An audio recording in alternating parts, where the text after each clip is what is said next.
கதையோட ஆரம்பத்துல ஒரு டெக்ஸ்ட்ட போட்டு தான் ஆரம்பிக்கிறானுங்க. 1960வது வருஷம். லேக் போர்டம் அப்படின்னு சொல்லப்படுற ஒரு லேக் கிட்ட 4 நண்பர்கள் டென்ட் போட்டு அந்த வீக்கெண்ட என்ஜாய் பண்ணலாங்கிற மாரி அங்க வந்திருந்திருக்காங்க. பட் வந்தவங்களுக்கு அன்னைக்கு நைட்டோட நைட்டா அதே டென்ட்ல வச்சு அந்த லேக் ஓரமா அந்த 4 நண்பர்களையுமே ஒரு கொலைகாரன் கொலை பண்ண செய்யறான். 1960ல இந்த ஒரு கொலைங்கிறது நடந்துச்சு. இந்த ஒரு சம்பவங்கிறது நடந்தது. இதுக்கு பின்னாடி யாரு இருந்தா என்ன நடந்துச்சு அப்படின்னு சொல்லி இந்த மர்மங்கள் தீர்க்கப்படல அப்படின்னாலுமே இந்த கொலை சம்பவத்துக்கு பின்னாடி யாரு காரணமா இருப்பா, என்ன மோட்டிவா இருக்கும் அப்படின்னு சொல்லி ஏகப்பட்ட தியரிஸ் எல்லாமே அந்த காலத்துல இருந்தே உருவாக ஆரம்பிச்சது. அப்படி நடந்த அந்த ஒரு சம்பவத்தை தழுவிதான் இந்த படங்கிறது எடுக்கப்பட்டிருக்குங்கிற மாதிரி அந்த வேர்டிங்ஸ் எல்லாம் முடியுது. இப்போ அப்படியே கட் பண்ண அந்த போர்டம்ங்கிற லேக்ல ஒரு 4 டீனேஜர்ஸ் ஜாலியா குளிச்சு விளையாண்டுட்டு இருக்கும்போது அதே லேக் ஓரமா அஞ்சாதா இன்னொரு நபர் இருக்கிறான். அவன் பாட்டுக்கு கத்திய அந்த இடத்துல சாணம் பிடிச்சுக்கிட்டு பல்லெல்லாம் நெரிச்சுக்கிட்டு ஒரு மாதிரி டெரரா உட்கார்ந்திருக்க. இப்போ அப்படியே கட் பண்ணி சில வருடங்கள் கழித்து 2016வது வருஷம் 2 டீனேஜ் பசங்களை காட்டுறாங்க. அதுல கண்ணாடி போட்டிருந்திருக்கான்ல அந்த பையன் பேரு அட்டி, கூட இருக்கிற இன்னொரு பையன் அவன் பேரு எலியாஸ். அந்த எலியாஸ் அட்டி கிட்ட கேட்கிறான், என்ன அந்த 2 பொண்ணுங்களுமே வரேன்னு சொல்லிட்டாங்களான்னு கேட்கும்போது அதெல்லாம் கரெக்ட் பண்ணியாச்சு, கண்டிப்பா வராங்களாமா. அவங்க வரது ஒரு பக்கம் இருக்கட்டும், நான் கேட்ட முக்கியமான மேட்டர் என்னாச்சுங்கும் போது நம்ம எலியாஸ் சில இன்னோவியர்ஸ் எல்லாம் எடுத்து கொடுக்குறான். அது ஸ்விம்மிங்க்கு பயன்படுத்துற ஒரு 2 பீஸா இருக்கும். அந்த ஒரு 2 பீஸுங்கிறது அந்த அட்டி ஏதோ ஒரு பொண்ணோட டெட் பாடியோட போட்டோவை கையில வச்சிருந்திருப்பான். அந்த டெட் பாடி போட்டிருந்திருக்கிற அந்த ஒரு 2 பீஸ் ட்ரெஸ்ஸும் இவங்க இப்ப கையில வச்சிருந்திருக்கிறதும் ஒண்ணுதான். மேட்டர் என்னன்னு பார்த்தா அதான் ஒரு 50-56 வருஷத்துக்கு முன்னாடி 1960ல ஏற்கனவே பார்த்த மாதிரி அந்த லேக் போர்டம்ல மர்டர் வந்து நடந்துச்சுல. அந்த ஒரு மர்டரை இது வரைக்கும் சால்வ் பண்ணவே கிடையாது. ஆனா இன்னுமே அந்த மர்டரர் அதே இடத்துல தான் இருக்கிறாங்க அப்படிங்கிற மாதிரி நிறைய ரூமர்லாம் இருக்கு. ஆகையால் 50 வருஷத்துக்கு முன்னாடி இறந்து போன அந்த பொண்ணோட உடம்புல அவ என்ன மாதிரியான ஒரு ட்ரெஸ்ஸை போட்டிருந்தாலும் அதே ட்ரெஸ்ஸை நம்ம கூட வரப்போற பொண்ணுங்களுக்கும் போட்டு விட்டு எக்ஸாக்டா 50 வருஷத்துக்கு முன்னாடி நடந்த அந்த ஒரு சினோரியோவை ரீக்ரியேட் பண்றது மூலமா எதுக்காக அந்த கொலை நடந்தது, அந்த கொலை பண்ண அந்த ஒரு நபர் என்ன மாதிரியான ஒரு மனநிலையில இருந்திருப்பான்னு இந்த மாதிரியான விஷயங்களை நம்மளால தெரிஞ்சுக்க முடியுங்கிற மாதிரி இவனுங்க பிளான் போட்டுக்கிட்டு இருப்பானுங்க. ஸோ இதே நேரத்தில் நம்ம கதையோட ஹீரோயின்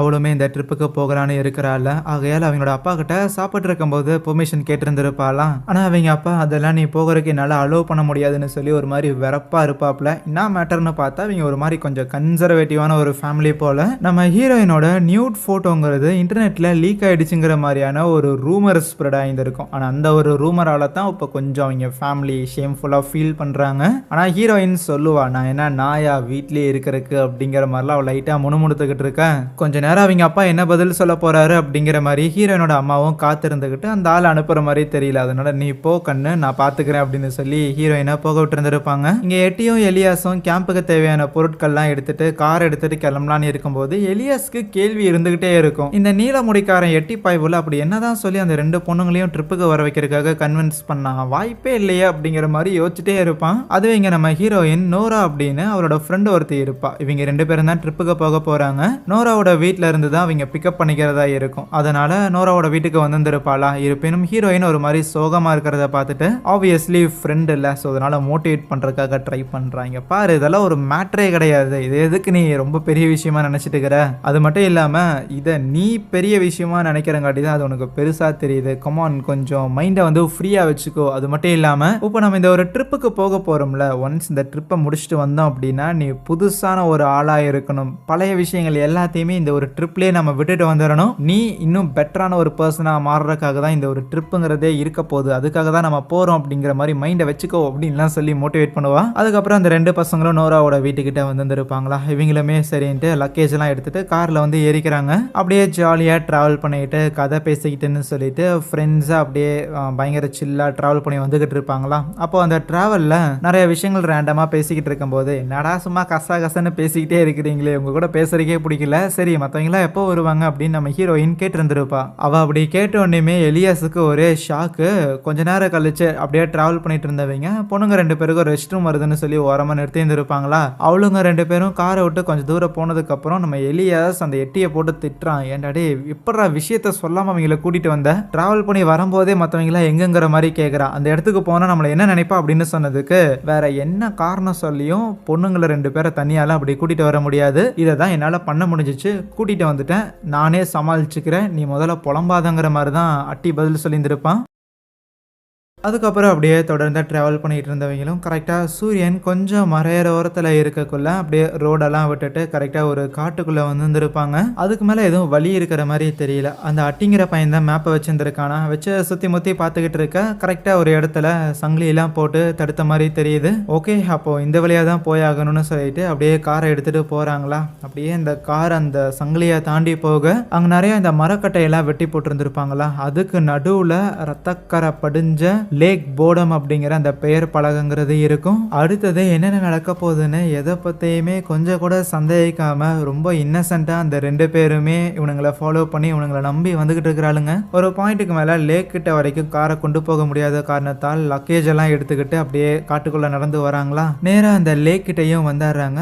அங்கே லேக் கிட்ட வந்தோடனேயுமே அந்த அட்டி மேப் எல்லாம் வச்சுட்டு ஓகே அங்கே பாறை இருக்குது, இங்கே பாறை இருக்குது, அப்போ டெஃபினட்டாக இதுதான் நம்ம தேடி வந்த இடம்னு சொல்ல. தேடி வந்த இடம்லாம் இருக்கட்டும், முதல்ல நாங்கள் ஸ்டே பண்ணுறக்கு கேபின் எங்கடா அப்படின்னு அந்த நோராங்கிற புள்ள கேட்குறா. ஸோ இங்கே ஸ்டே பண்ணுறக்கு கேபின் இருக்குது, கூட ஆளுங்களாம் வரப்போகிறாங்க அப்படின்னு ஏகப்பட்ட பொய்யெல்லாம் சொல்லி தான் கூட்டு வந்திருக்கான். அவன் திருன்னு முழிக்கிறத பார்த்தா நீ ரைட்டு பொய் சொல்லியிருந்திருக்கியா என்ன மேட்டர்னு விசாரிக்க அப்புறம் நைட்டே ஆகிடும். பொய் சொல்லி தான் கூட்டு வந்திருக்கோம், யாரும் வரப்போகிறது இல்லை அப்படின்னு விஷயத்தெல்லாம் சொல்லியிருந்திருப்பாங்க போல. ஆனால் அவனுங்க பொய் சொல்லியிருக்காங்கிற விஷயத்துக்குலாம் நோராவும் ஹீரோயினும் பெருசாக ரியாக்ட் பண்ணலாம் செய்யல. அப்படியே ஓரமாக தான் உட்காந்துக்கிட்டு இருப்பாங்க. நம்ம நோரா போக ஒதுக்கிட்டு இருப்பாளாம். அதுக்கப்புறம் ஹீரோயின் தான் கிட்ட வந்துட்டு அந்த அட்டிங்கிற பையன் கையில் அந்த ஃபோட்டோஸ்லாம் வச்சுருந்துருப்பான்ல, அதையெல்லாம் வாங்கி பார்த்தவளும் இன்டர்நெட்டில் நானும் இந்த ஒரு கேஸை பற்றி படிச்சுருக்கேன், ஆனால் எதுக்கு உங்களுக்கு மற்ற விஷயங்களெல்லாம் விட்டுட்டு இதில் அவ்வளோ ஆர்வம்னு கேட்டால் இன்னும் அந்த கொலைகாரன் கண்டுபிடிக்கப்படல, அதுவே போதாதா ஆர்வத்துக்குங்கிற மாதிரி தான் அவன் பதிலுங்கிறது இருக்கும். அது மட்டும் இல்லாமல் நோராவையும் ஹீரோயினையுமே எஸ்பெஷலி கூட்டிகிட்டு வரக்கான காரணங்கிறதும் இதுக்கு முன்னாடி 50 வருஷத்துக்கு முன்னாடி 4 பேர் ஒன்றா வந்திருந்தாங்கல்ல, அதில் இருந்த 2 பொண்ணுங்களும் இதே மாதிரியான ஹைட் ஏறத்தால ஒரே மாதிரியான வெயிட்ல தான் இருந்தாங்க, அதனால தான் ரொம்ப ஸ்பெஷலாக உங்கள் 2 பேரையும் கூட்டிகிட்டு வந்தோம் அப்படிங்கிற மாதிரிலாம் சொல்லியிருந்திருப்பானா. ரொம்ப தான் ஏதோ பெரிய ஷெர்லாக் ஹோம்ஸ் மாதிரி பிஹேவ் பண்ண வேண்டியது ஒன்றும் கிடைக்க போகிறதில்ல, வெறும் கையை வீசிட்டு சும்மா தான் போக போகிறீங்கன்னு நோரா தூரமாக வந்து அவங்கள கலாய்ச்சிக்கிட்டு இருப்பான். ஏன் இந்த மேட்டரை அவங்க 2 பேரும் சீரியஸாக எடுத்துக்கலனா, அது 50 வருஷத்துக்கு முன்னாடி நடந்ததாக சொல்லப்படுற ஒரு கதை ப்ளஸ் இன்டர்நெட்டில் ஏதோ ஒன்று படிச்சுட்டு இவனுங்க காமெடி பண்ணுறானுங்க அப்படிங்கிற மாதிரி தான் இவளுங்க நினைக்கிறாளுங்க. ஒன்ஸ் டென்ட் எல்லாம் போட்டு முடிச்சதுக்கப்புறம் அந்த அட்டிங்கிற பையன் சப்ஸ்டன்ஸ்லாம் கொண்டு வந்திருப்பான் போல, அதை எடுத்துட்டு வந்து எலியாஸும் நோராவும் புகை ஊதிக்கிட்டு இருப்பாங்களா. என்ன ஆளை விடுங்கடான்னு ஹீரோயின் போய் டென்ட்டில் படுத்துடுவா. கொஞ்ச நேரம் புகை ஊதிக்கிட்டு இருந்த எலியாஸும் நோராவும் அப்புறம் லேக்கில் போயிட்டு ஒரு குளியலை போடுறாங்க. தண்ணி அவ்வளோ சில்லுன்னு இருந்திருக்கும். குளிச்சதோட சேர்ந்து 2 பேரும் ஒன்னா வந்து உட்காந்து நெருப்பை சுற்றி குளிர் காஞ்சிக்கிட்டு இருக்க 4 பேரும் அப்படியே கதை பேசிக்கிட்டு இருப்பாங்களா. அப்படி பேசிகிட்டே இருக்கும்போது நம்ம ஹீரோயின் தான், ஆமாம் நீ ரேண்டமாக இந்த ஒரு கேஸை பற்றி ஏதோ ஒரு தியரி பர்சனல் தியரி வச்சுருந்துருக்க, அந்த தியரியோட உண்மை தன்மை என்னன்னு தெரிஞ்சுக்கிறதுக்காக தான் எங்களை இவ்வளவு தூரம் அழைச்சிட்டு வந்திருக்கேன் என்னன்னு கேட்டதுக்கு, நீங்க அதை அப்படி கூட வச்சுக்கலாம், பட் அதே நேரத்தில் ஆல்ரெடி இன்டர்நெட்ல இருக்கிற விஷயங்களை தாண்டி எனக்கு சில விஷயங்கள் தோணுச்சு. ஏன்னா கண்டிப்பா கேம்புக்கு வந்த 4 பேரை ஒரே ஒருத்தன் போட்டு தெளிந்திருக்கான் அப்படின்னா டெஃபினட்டா அவன் ஒருத்தனால திடீர்னு உள்ள போந்து அந்த 4 பேரையும் போட்டு தள்ளுறதுலாம் வாய்ப்பில்லை. பொறுமையா பிளான் பண்ணி அவங்க இங்க இருக்கிறாங்க அப்படிங்கிற விஷயத்த தெரிஞ்சுக்கிட்டு அவங்க என்னென்ன பண்றாங்க, அவங்க இந்த கேம்ப்ல எப்படி எப்படிலாம் என்ஜாய் பண்றாங்க அப்படின்னு அது எல்லாத்தையுமே பொறுமையா உட்காந்து அவனுமே ரசிச்சுருக்கணும். ரொம்ப திறமசாலியா பொறுமையா ஒரு நாள் முழுக்க அவங்கள ஃபாலோ பண்ணி ஏதோ அவசரத்துல கொண்டுட்டேன் அந்த மாதிரிலாம் இல்லாம ப்ராப்பரா தான் என்ன பண்றேன் ஏது பண்றேன் எதுக்காக பண்றேன்னு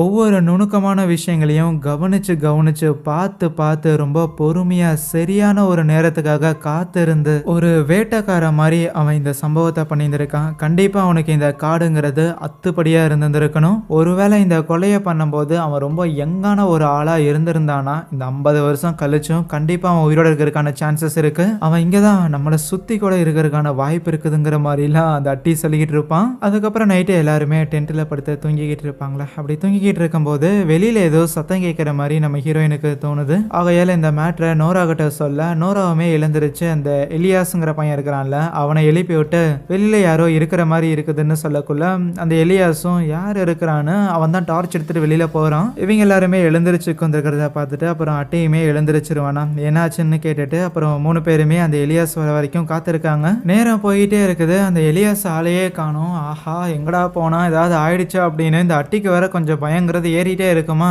வெளியில போய் பார்க்கலாமா என்ன அப்படின்னு 3 பேரும் மூஞ்சி பார்த்துட்டு உட்காந்துக்கிட்டு இருக்கேன். அப்ப டக்குன்னு அந்த எலியாஸ் வந்து அவங்கள பயமுறுத்தி விடுறான். ஒரு செகண்ட் பேனிக் ஆயிருந்திருப்பாங்க எல்லாரும். அவங்க பயப்படுறதெல்லாம் பார்த்துட்டு சாரி கைஸ் சும்மா ஜோக் பண்ண அப்படின்னு அந்த எலியாஸ் மன்னிப்பு கேட்பானா. இருந்தாலும் நம்ம நோரா இருக்கிறாள்ல, அவளுக்கு பயத்துல சூச்சுவே வந்துருச்சு. எல்லாம் உன்னாலடா அப்படிங்கிற மாதிரி அந்த எலியாஸை திட்டிட்டு அவ ரெஸ்ட் ரூம் போறதுக்காக போயிருந்திருப்பாளா. அவ போறத எலியாஸ் பார்க்க செய்யறான். நான் இது சேஃப்டிக்கு வரட்டா புள்ளன்னு கேட்டதுக்கு ஒன்றும் அவசியம் இல்லைன்னு சொல்லியிருந்திருப்பாளா. இருப்பினும் அந்த இருட்டில் அவளை தனியா போக விடுறதுக்கு எலியாஸுக்கு மனசு இல்லை. அதனால பின்னாடியே போறான். இப்போதைக்கு கேம்ப்ல நம்ம ஹீரோயினும் அந்த அட்டிங்கிற அந்த 2 பேர் மட்டும்தான் இருக்கிறாங்களா. அப்படியே சும்மா வந்துட்டே இருப்பாங்க. அந்த அட்டியுமே நம்ம ஹீரோயினுக்கு இந்த போட்டோ வந்து லீக் ஆகி ஒரு பெரிய பிரச்சனை ஆயிருந்திருக்கும்ல. எவனோ ஒருத்தன் ஹீரோயினை ஃபாலோ பண்ணி அப்படிதான் போட்டோ எடுத்துருந்துருக்காங்க. யாரோ ஒருத்தங்க எடுத்து அப்லோட் பண்ணியிருந்திருக்காங்க. அந்த போட்டோவை பத்தி கொஞ்சம் பேசணும் அப்படிங்கிற மாதிரி அவன் இழுக்க ஆரம்பிக்கும் போது இவளுக்கு சந்தேகம் வந்துடுது.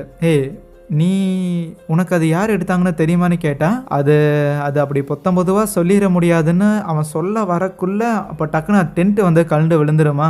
அந்த அட்டி தான் அப்படியே டென்ட்டை விட்டு வெளியில வந்துட்டு, டே எலியாஸ் மவனை கையில சிக்குனன்னு வையன் அப்படின்னு சொல்லி செம்மையா கோவப்படுறான். பட் எலியாஸ் அந்த இடத்துல காணும். மகனை கையில சிக்காமலையாடா போயிடு அப்படிங்கிற மாதிரிலாம் அட்டி லைட்டா கோவப்பட்டுக்கிட்டு இருக்கிறானா. அதுக்கப்புறம் கேம்புக்குள்ள நம்ம ஹீரோயின் அந்த துணியை வந்து மேல அப்படியே படர்ந்து கிடக்கும். கேம்புக்குள்ள தலையை விட்ட அட்டியுமே எனக்கு என்னமோ இந்த எலியாஸ் போல நம்ம கிட்ட விளையாடுறான்னு நினைக்கிறேன். ஆகையால் அவனோட விளையாட்டை நம்ம அவனுக்கு எதிராகவே திருப்பி விடுவோம். நம்ம 2 பேரும் செத்து போன மாதிரி ஆக்டிங் போடலாமா அப்படின்னு கேட்டுக்கிட்டு இருந்தா, அப்போ அந்த அட்டி பின்னாடி பூட்டு போட்டு ஏதோ ஒரு நபர் வந்து நிக்கிற மாதிரியும் கையில எதையோ ஒன்று எடுத்து அப்படியே அந்த அட்டியை குத்திடுறான். குத்தின உடனேயுமே அவன் ஒரு மாதிரி வழியில ரியாக்ட் பண்ணியிருந்திருப்பான்ல. அது எல்லாத்தையுமே நம்ம ஹீரோயினும் பார்த்துட்டு தான் இருக்கிறா.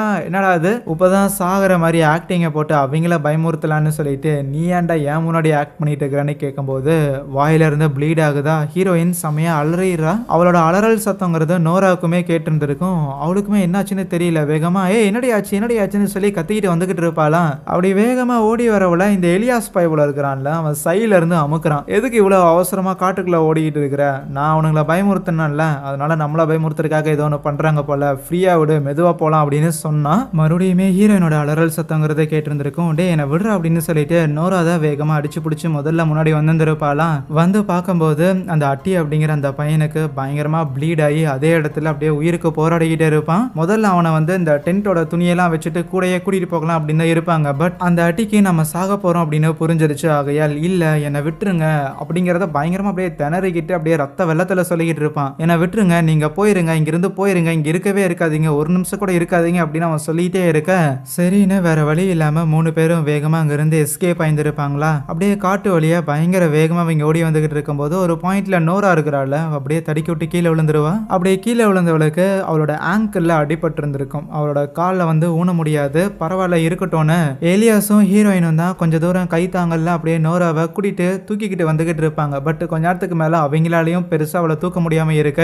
சரி என்னை விடுங்க அப்படின்னு சொல்லி நோரா அங்க ஒரு ஓரமா மரத்துக்கிட்ட உட்காந்துக்கிறான். நான் இதே இடத்துல வெயிட் பண்றேன், நீங்க போய் உதவிக்கு முதல்ல கார் எடுத்துட்டு போய் ஆளுங்களை இதை கூட்டிட்டு வாங்க, ஒன்றும் பிரச்சனை இல்லை, நான் பாத்துக்கிறேன், அதெல்லாம் நான் பயப்பட மாட்டேன் அப்படின்னு சொல்றாளா. இவங்களுக்கு விட்டுட்டு போக மனசு இல்லை. இருந்தாலும் சரி வெயிட் பண்ண, கண்டிப்பா வரணும். ஒரு டார்ச் லைட்டையும் கூடவே அந்த கோடாரி ஒன்று இருக்கும்ல அதையுமே கொடுத்துட்டு வந்திருப்பாங்க. நம்ம ஹீரோயின் தான் வா இந்த வழியா தான் போகணும் அப்படின்னு சொல்லிட்டு அந்த எலியாஸை கூட்டிகிட்டு வந்துகிட்டு இருப்பாளா. பயங்கர வேகமா ஓடி போய்கிட்டு இருப்பான். நீ போற வழி தப்பா இருக்கிற மாதிரி தெரியுது அப்படின்னு எலியாஸும் பின்னாடியே கத்திக்கிட்டு வந்தாலுமே எஸ் அவங்க திருப்பி ஒரே இடத்துல தான் வந்துகிட்டு இருப்பாங்க. நீ ஒன்னும் கூட்டிட்டு போகணுங்கிற அவசியம் கிடையாது, மரியாதை என் பின்னாடி வா அப்படின்னு சொல்லிட்டு அதுக்கப்புறம் எலியாஸ் நம்ம ஹீரோயினை கூட்டிட்டு வந்துகிட்டு இருப்பானா. 2 பேரும் நடந்து வந்துகிட்டு இருப்பாங்க. அப்படி நடந்து வந்துகிட்டு இருக்கும் போதே ஹீரோயின் இந்நேரத்துக்கே அந்த அட்டி அவன் இறந்து போயிருந்திருப்பான் இல்லைன்னு சொல்லும் போது எதுக்கு தேவையில்லாம அவன் பேச்சை எடுக்கிற அப்படின்னு லைட்டா அந்த எலியாஸ் ஒரு மாதிரி வருத்தப்படுற மாதிரி இருக்கும். ஏன் நீங்க 2 பேரும் நல்ல திக் ஃப்ரெண்ட்ஸுங்கிறங்காட்டி இப்படி ஃபீல் ஆகுறியாடா அப்படின்னு கேட்டா, ஃப்ரெண்ட்ஸா எனக்கு ஒன்றும் அவ்வளோலாம் அவனை தெரியாது, மேபி அவன் என்ன ஃப்ரெண்டா கன்சிடர் பண்ணியிருந்திருக்கலாம், எனக்கு அவன் கூட இருந்தாலே ஒரு மாதிரி எரிச்சலா இருக்கும் தெரியுமா, அவன் வந்து ஃபன்னாவே இருக்க மாட்டான், இருப்பினும் அவனுக்கு அப்படி நடந்துடக்கூடாதுன்னு எலியாஸ் வருத்தப்படும் போது அப்போ ஹீரோயின் கேட்குறா, சரி நீ எதுக்கு இந்த கேம்புக்கு வந்தேன்னு. ஏன்னா அந்த அட்டிங்கிற பையனுக்கு தான் இந்த ஒரு 50 வருஷத்துக்கு முன்னாடி நடந்த கேஸ் மேலே இன்ட்ரெஸ்ட், அதனால அவன் வந்திருக்கான். அதில் ஒரு லாஜிக் இருக்கு. அந்த பையனுக்கு நீ அவ்வளோ ஒன்றும் க்ளோஸான ஃப்ரெண்ட் இல்லை அப்படின்னா எதுக்காக நீ இந்த ஒரு ட்ரிப்புக்கு வந்த, நோரா கூட ஒன்னா இருக்கிறக்கா அப்படின்னு கேட்கும்போது, சீச்சி நோரா கூடலாம் ஒன்றும் கிடையாது, அவசமா ஃப்ரெண்டு மட்டும்தான். அப்புறம் அட்டியை பற்றி நீ ரொம்ப வருத்தப்படுற மாதிரி தெரியுது, ஏன் அவன் மேலே உனக்கு இன்ட்ரெஸ்டடாக இருக்கான்னு கேட்கும்போது அதெல்லாம் ஒன்றும் கிடையாதுடான்ட்டு ஹீரோயின் வேகமாக முன்னாடி போக பார்ப்பாலாம். அப்படி போயிட்டே இருக்கும்போது அந்த எலியாஸ் வந்து கொஞ்சம் தயங்கிட்டு அதுக்கப்புறம் சொல்ல ஆரம்பிக்கிறான், ஹே நான் எதுக்கு இந்த ஒரு ட்ரிப்புக்கு வந்தேன்னு உன்கிட்ட சொல்லணும், அது ஆக்சுவலி நான் உனக்காக தான் வந்தங்கிற மாதிரி அவன் பேச ஆரம்பிக்கிறான். ஆனா ஹீரோயினுக்கு பெருசா எலியாஸ் மேல நம்பிக்கை இல்லை. என்னடா தூண்டில் இறக்க பாக்குறியா, இங்கெல்லாம் வச்சுக்காத, வேலைக்காகாதுங்கிற மாதிரி சொல்ல, இல்ல நான் ஒன்றும் விளையாடல, ஜென்யூனாக தான் சொல்கிறேன். அது மட்டும் இல்லாமல் உன்னோட அந்த ஃபோட்டோஸ், உன்னோட நியூட் ஃபோட்டோஸ் எல்லாமே லீக் ஆச்சுல்ல, உண்மையை சொல்ல போனால் அப்படி ஒரு சம்பவம் நடக்கவே இல்லை. உன்னோட பேரண்ட்ஸ், போலீஸ் இல்லைன்னா நீ யாராவது அந்த ஒரு நியூட் ஃபோட்டோஸை பார்த்தாங்களா? யாருமே பார்க்கல. அப்படி உன்னோட நியூட் ஃபோட்டோஸ் லீக் ஆகிருக்குங்கிற விஷயம் தெரிஞ்ச உடனேயுமே முதல்ல அந்த ஃபோட்டோவை நான் எங்கேயாவது இருக்கான்னு சொல்லி தேடி பார்த்தேன், ஆனால் கிடைக்கல. பட் நீ ஒரு பார்ட்டிக்கு போயிட்டு அங்கே சரக்கடிச்சு மட்டையானதுக்கு அப்புறம் உன்னை ஒருத்தன் ரூமுக்கு கூட்டிகிட்டு போய் உன்னை வந்து நேக்கடா போட்டோ எடுத்து வந்திருக்கான். அந்த ஒரு போட்டோவை தான் இன்டர்நெட்ல ரிலீஸ் பண்ணியிருக்காங்க அப்படிங்கிற மாதிரியான ரூமர் ஸ்ப்ரெட் ஆனதுக்கு அப்புறம் இருக்கிற நிறைய பேர் அந்த போட்டோவை பார்த்ததா சொன்னாங்களே தவிர யாராவது அந்த போட்டோவை உங்ககிட்ட காமிச்சிருக்காங்களா இல்ல நீ பார்த்திருக்கியான்னு கேட்க, அஃப்கோர்ஸ் நம்ம ஹீரோயின் அந்த போட்டோவை பார்க்கல. பட் நோரா பார்த்ததா என்கிட்ட சொன்னாலே, அவ எதுக்கு என்கிட்ட பொய் சொல்லணும்னு கேட்கும்போது, அதனால தான் நானும் கேட்கிறேன், அப்போ நான் என்ன பொய் சொல்றேன்னா, நீ அந்த போட்டோவை பார்த்தையா, நீ பாரு, இங்க இருந்து நம்ம போனதுக்கு அப்புறம் எல்லா பிரச்சனையுமே முடிஞ்சதுக்கு அப்புறம் என் மனசுல இருக்கிறது அப்படின்னு அவன் செஸ்ட்ல கை வைக்க போக ஒரு கத்தி வந்து இறங்குது. அவன் பின்னாடி முக்காடு போட்ட ஒரு நபர் அதே இடத்துல நம்ம ஹீரோயினோட கண்ணு முன்னாடியே அந்த எலியாஸ அப்படியே குத்தி கொதறி சாகடிக்க கொலை பண்ணது யாரானா சாத் நம்ம நோரா புள்ளையே தான். ஹீரோயினும் நோராவும் பிளான் பண்ணி தான் இது எல்லாத்தையுமே பண்ணியிருந்திருக்காங்க. என்ன எல்லாம் கரெக்டா போச்சா அப்படின்ட்டு இவங்க 2 லக்கேஜை கொண்டு வந்திருப்பாங்கல்ல, சூட் கேஸ், அதுக்குள்ள ட்ரெஸ் எல்லாம் இருக்காது. ரேதர் இந்த மர்டரை பண்ணி முடிச்சதுக்கு அப்புறம் இந்த பாடிஸை தடயம் இல்லாம அழிக்கிறதுக்காக கிளவுஸ், அதுக்கப்புறம் ரெயின் கோட் மாதிரியான சில விஷயங்கள்னு சொல்லி அதை எல்லாத்தையுமே போட்டுக்கிட்டு முதல்ல அந்த பாடி எல்லாத்தையுமே கண்டந்துண்டமாக வெட்டி இன்னொரு ஒரு பிளாஸ்டிக் பேக்கில் போட்டு அந்த 2 பாடியுமே வந்து தண்ணிக்குள்ள கல்லை கட்டி இறக்கிந்திருப்பாங்க. பொறுமையா அந்த பாடி ரெண்டுமே தண்ணிக்குள்ள இறங்குற வரைக்குமே அதே இடத்துல நின்று பார்த்துக்கிட்டு தான் இருப்பாங்க. ஒன்ஸ் எல்லாமே முடிஞ்சதுக்கு அப்புறமா சரி கிளம்பலான்னு கார்ல வந்து உட்காரும் போது ஒரு மாதிரி 2 பேருக்கும் அப்படியே வெறி ஆகுது. ஏன்னா அந்த எலியஸ் இருக்கிறான்ல, அவங்ககிட்ட தான் கார் கீ இருக்குது. அப்படியே அவன் பாடியை தண்ணிக்குள்ள போட்டாங்க, வேற வழி இல்லை. அதுக்கப்புறம் நம்ம ஹீரோயின் இருக்கிறாள், அவ்வளோதான் தண்ணிக்குள்ள அந்த நோரா இறங்க சொல்லியிருந்திருப்பா. ஏன்னா நம்ம ஹீரோயின் வந்து ஏதோ ஸ்கூல்ல நல்லா இந்த டைவிங்லாம் பண்ண தெரிஞ்ச ஒரு பொண்ணு போல, அதனால அவ தான் தண்ணியில இறங்கியிருந்திருப்பா. அப்படியே தண்ணியில இறங்கிட்டு அந்த பாடி அது எங்க போச்சுன்னே தெரியல, ஆல்ரெடி கல்லை கட்டி உள்ள இறக்கியிருந்திருக்காங்க, கண்டிப்பா ஆழத்துக்கு போயிருந்திருக்கும். இவ வேற தம் கட்டிட்டு உள்ள போகணும், கொஞ்சம் பதட்டமா வேற இருக்குதுங்கும் போது அவளால பண்ண முடியல. ப்ளீஸ் என்னை விட்டுரு, நீ வந்து பண்றியா அப்படின்னு கேட்கும்போது வெளியில இருந்து நோரா மோட்டிவேட் பண்றா, கமான் உன்னால முடியும், இதை கண்டிப்பா நீ மட்டும் தான் பண்ண போற, இதை மட்டும் நீ பண்ணிட்டு அப்படின்னா காரை எடுத்துட்டு நேரா நம்ம வீட்டுக்கு போயிடலாம், எந்த ஒரு பிரச்சனையும் இல்லைங்கிற மாதிரி சொல்லி மோட்டிவேட் பண்ணி நம்ம ஹீரோயினை திருப்பியும் தண்ணிக்குள்ள போக வச்சிருந்திருக்க.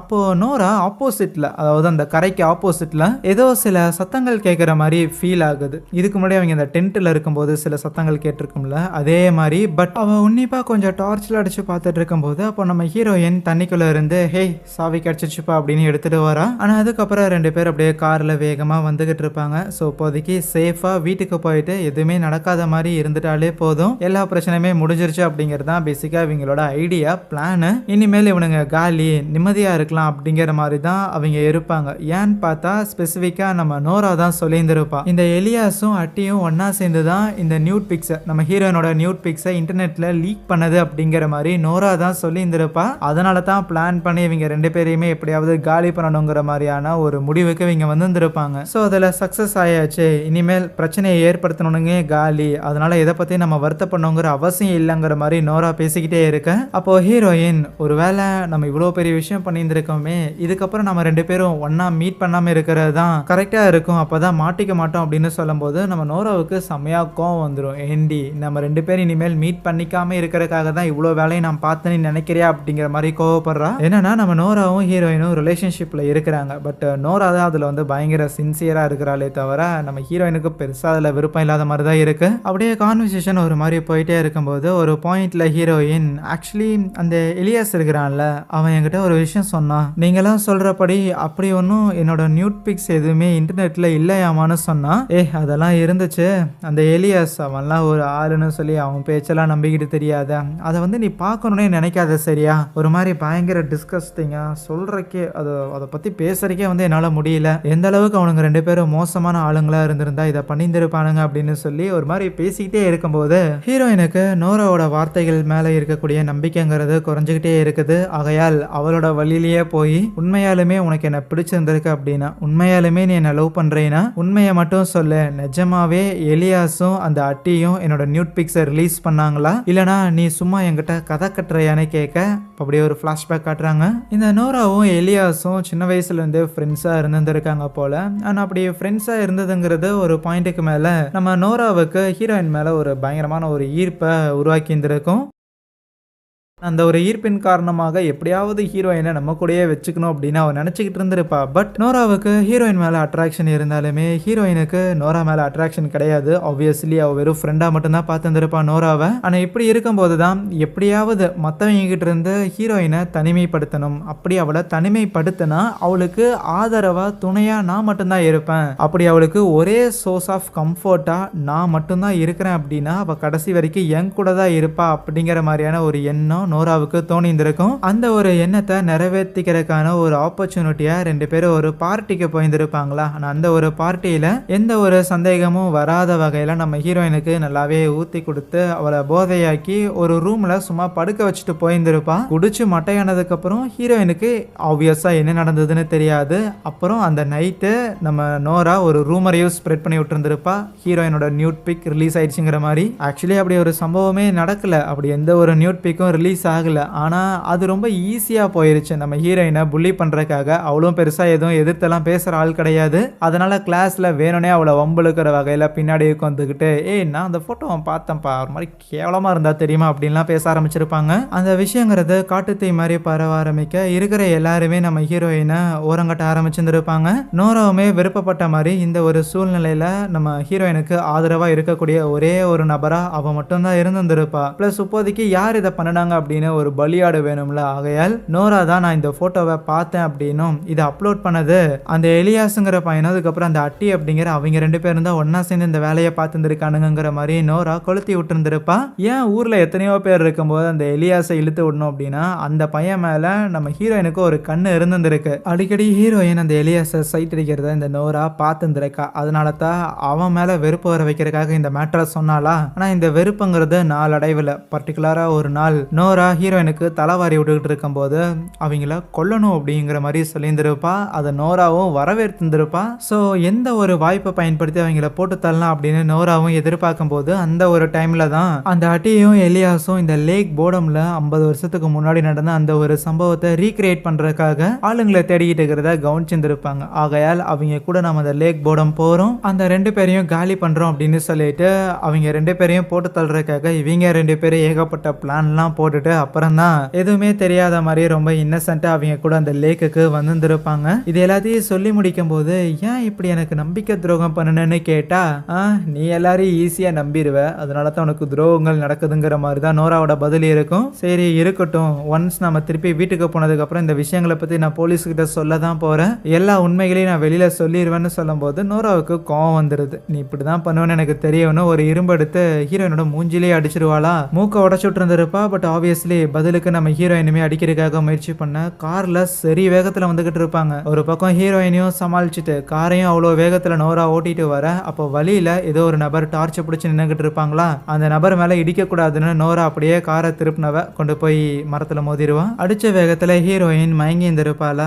நோரா தான் கண் வலிச்சுட்டு எந்திரிடி எந்திரிடி அப்படின்னு அவளை எழுப்ப முயற்சி பண்ணிட்டு இருக்க. அப்ப அங்க ரோட்ல ஒரு நபர் நின்னுகிட்டு இருந்திருப்பான்ல.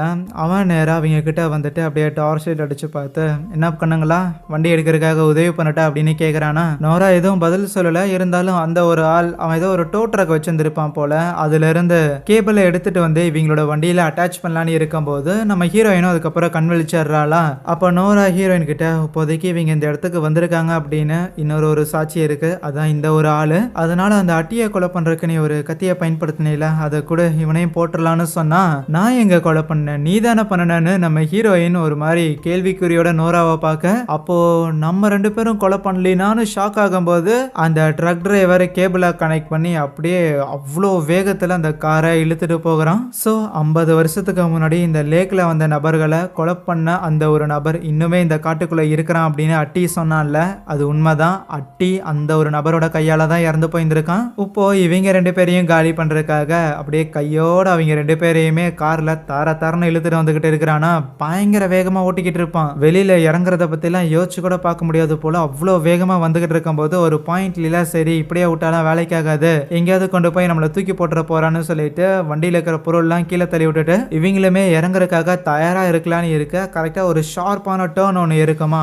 முன்னாடி போற அந்த டோ ட்ரக் டேர்ன் ஆயிரும். பட் கேபிளை போட்டு தானே இவங்க கார் கனெக்ட் ஆகிருக்கு. திருப்பின வேகத்தில் அப்படியே கார் அங்க இருக்கிற ஒரு மரத்துல மோதி கரப்பாம்பூச்சி மாதிரி கவிழ்ந்து கிடக்குது. அவ்வளவுதான், மோதன வேகத்தில் அப்படியே 2 பேரும் செமையா மயங்கி போயிருந்திருப்பாங்களா. அப்புறம் காரு கவிழ்ந்து போச்சுல, அந்த ஒரு காரையுமே அவன் திருப்பியும் கேபிளை போட்டு இழுத்துட்டு வந்துருப்பான்.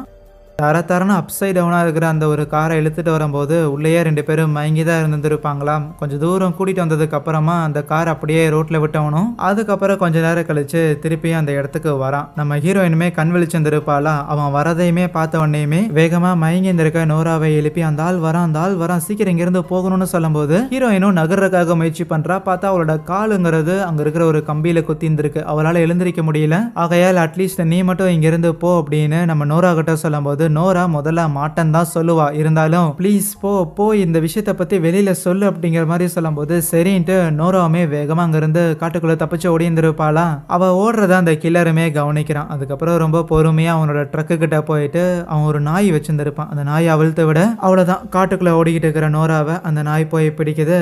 கட் பண்ணா காலங்காத்தால அவங்க 2 பேர் வந்த அந்த கார் இருக்குதுல்ல, அது அதே ஒரு லேக்குள்ள தள்ளி விடுறான். நேற்று நைட்டே கடத்தப்பட்ட நம்ம ஹீரோயின் அண்ட் நோரா அவங்க 2 பேரையுமே ஒரு இடத்துல கட்டி வச்சு 50-55 வருஷத்துக்கு முன்னாடி எப்படி அவன் ஒரு இடத்துல வந்து அந்த கத்தியை ஷார்ப் பண்ணிக்கிட்டு இருந்தானோ இப்போ அதே மாதிரி ஷார்ப் பண்ணிட்டு 2 பேரையும் ஒரு டென்ட்டுக்குள்ள போட்டு அப்படியே கதற கொலை பண்ற மாதிரி இருக்கு. அவங்களோட அலறல் சத்தங்கிறது அப்படியே காடு முழுக்க எதிரொலிச்சிருந்திருக்கும். கட் பண்ணா சில வருடங்கள் கழிச்சு இன்னொரு பர்டிகுலர் குரூப் அவங்களுமே அந்த ஒரு காட்டுக்கு கேம்புக்காக வந்திருப்பாங்களா. அப்ப அவங்கெல்லாம் பேசிக்குவாங்க. சில வருஷத்துக்கு முன்னாடி ஒரு பொண்ணு சொல்லியிருந்தா, இந்த ஒரு கேம்ப்ல இந்த ஒரு கேம்பிங் சைட்ல கொடூரமான கொலகார ஒருத்தன் வேட்ட நாயை ஒருத்தன் கூட வச்சுக்கிட்டு இருக்கிறான் அப்படின்னும் அந்த ஒரு ஆள் இங்க வர எல்லா நபர்களையுமே கொலை பண்றான் அப்படிங்கிற மாதிரிலாம் அவர் ரிப்போர்ட் பண்ணியிருந்தா. தன் கூட வந்த நண்பர்களை அவன் தான் கொலை பண்ணான் அப்படிங்கிற மாதிரிலாம் போலீஸ் கிட்ட ரிப்போர்ட் பண்ணியிருந்தா. பட் அன்பார்ச்சுனேட்லி அவ சொல்றதெல்லாம் ஒரு விஷயம் அப்படின்னு நம்பிக்கிட்டு போலீஸுமே ஏகப்பட்ட பேர் படையோட வந்து இந்த காடு முழுக்க தேடலை போட்டாங்க. ஆனா அப்படி ஒரு நபரை கண்டுபிடிக்கவே இல்லை. டெஃபினட்டா அந்த பொண்ணு பொய் சொல்லியிருந்திருக்கணும், ஏன்னா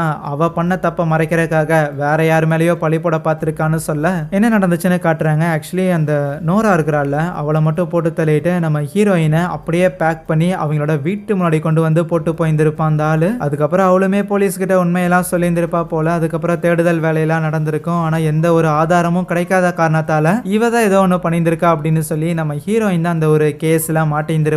ஒன்னா ஜெயிலுக்கு போயிருந்திருக்கணும், இல்லைன்னா அவள் வளர்றவளுக்கு மென்டல் ஹாஸ்பிட்டல் போயிருந்திருக்கணும். நம்ம ஹீரோயினை மட்டும் ஏன் அவன் விட்டுருந்திருக்க வாய்ப்பு இருக்குதுன்னா, அவள் இந்த விஷயத்த போய் நீ வெளியில சொல்லு, அது மூலமா இந்த ஒரு இடத்த தேடி இன்னும் நிறைய ஆளுங்க வருவாங்க, எனக்கும் இன்னும் வேட்டையாடுறதுக்காக நிறைய இறைகள் கிடைக்கும் அப்படின்னு அவன் இதை பண்ணியிருந்திருக்கலான்னு காமிச்சு அங்கே இந்த ஒரு படத்தையும் முடிக்கிறாங்க. எனிவேஸ் கைஸ், கண்டிப்பா படம் பயங்கர இன்ட்ரெஸ்டிங்கா இருந்திருக்கும்னு நினைக்கிறேன். பிடிச்சிருந்துச்சுன்னா மறக்காம இந்த வீடியோக்கு ஒரு லைக்கை தட்டி விட்டுட்டு இதே மாதிரி இன்னும் நிறைய இன்ட்ரெஸ்டிங்கான படங்களை தொடர்ந்து பார்க்கறதுக்காக சேனலையுமே சப்ஸ்கிரைப் பண்ணி வச்சுக்கோங்க.